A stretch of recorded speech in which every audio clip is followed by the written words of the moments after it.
I welcome you to this session of ISO 14001 2015, and today we are going to talk about clause number 7.2, competence. So as usual, first of all, I'll read out the requirement to you as given in the standard. Clause 7.2, competence. The organization shall A, B, C, D, there are 4 points in this.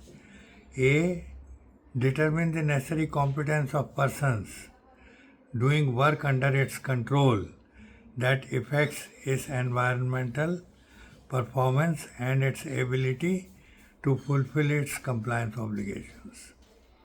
B, ensure that these persons are competent on the basis of appropriate education, training, or experience.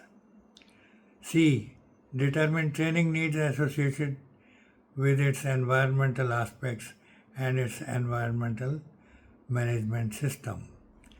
And D, where applicable, take actions to acquire the necessary competence and evaluate the effectiveness of actions taken. There is a note below which says applicable actions can include, for example, the provision of training to the mentoring of or the reassignment of currently employed persons or hiring or contracting of competent persons. So that's all. It's a medium kind of clause, and now let us discuss it in more detail. Well, as the title says, it is regarding the competence of the people whom the organization or the company has employed for execution of its environmental management system. So it is obvious that the people should be having knowledge about the various aspects related to the environment, like what is an aspect, what is an impact, what are the regulations necessary to be followed, what are compliance obligations, what is the context of the organization, who are the interested parties, what do they want from us, and things like that.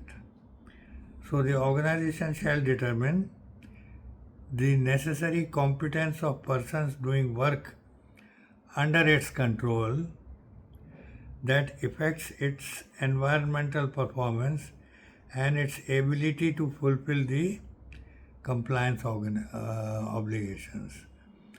So the organization or the company has to be able to fulfill the compliance obligations or all the regulatory requirements and other aspects and impacts which the organization has chosen to comply with. So that kind of competence should be available with the people. So we have to determine the necessary competence that is necessary for doing this kind of work. Now B says, ensure that these persons are competent on the basis of appropriate education, training, and experience. So their education, their training, what they have received, and the experience that they have at their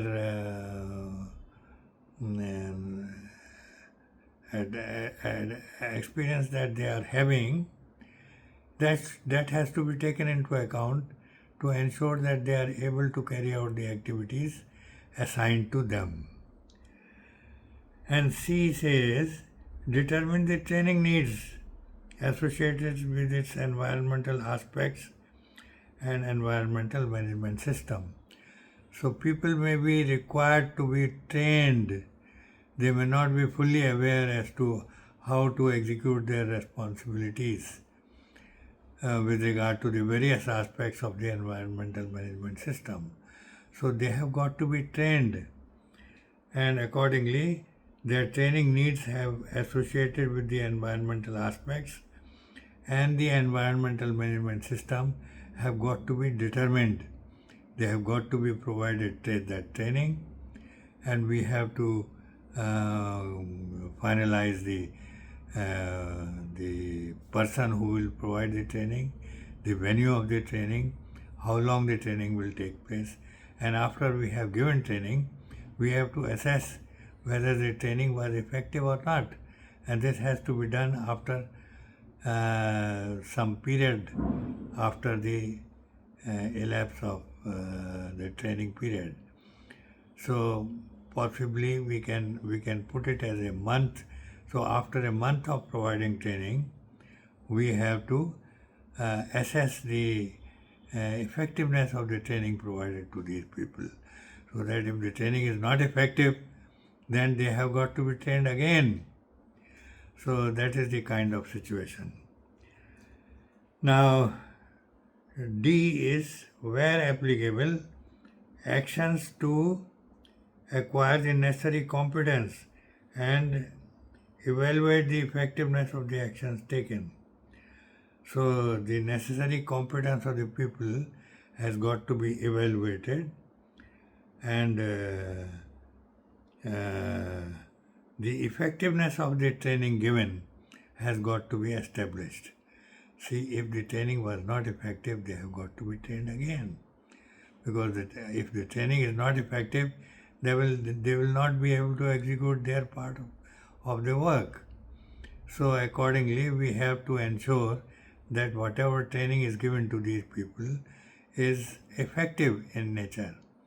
So if it is not effective, they have to be put again to same kind of training and again evaluated for the effectiveness of the training, so that whatever training is provided to them, based on their training, they are able to effectively exercise their duties and work related to the environmental management system. And there is a note below. Applicable actions can include, for example, the provision of training to the mentoring of, that means we may advise them, somebody senior can talk to them and explain to them what they are required to do. So that is the mentoring aspect.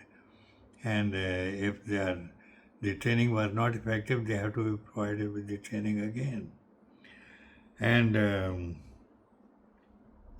the mentoring of or the reassignment of currently employed persons or hiring or contracting the competent persons. That means somewhere people are there who understand the job which needs their services. So accordingly they have to be reassigned or reallocated to the necessary place where they can take advantage of their knowledge and their experience. So this is one aspect, and second is that if we don't have competent people available within the organization, then we are supposed to be hiring such people from outside the organization. So that's the only way out. So we have to hire people from outside and ensure that the competent people are available for carrying out the work related to the environmental management system. And the organization shall retain appropriate documented information as evidence of the competence. So necessary records have got to be maintained. The documented information here means the records related to training. What training was provided to them, when it was provided, who gave the training, what was the topic, what topics were explained to them, and then they were observed at work and it was assessed whether the training was effective or not.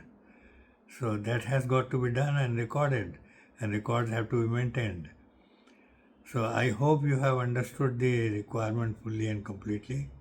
This is an important class pertaining to the competence of the people, and I hope you have understood the entire class fully and completely. But by any chance, if there is anything which is not clear to you, please give your comment below this video and I'll try to explain to you once again.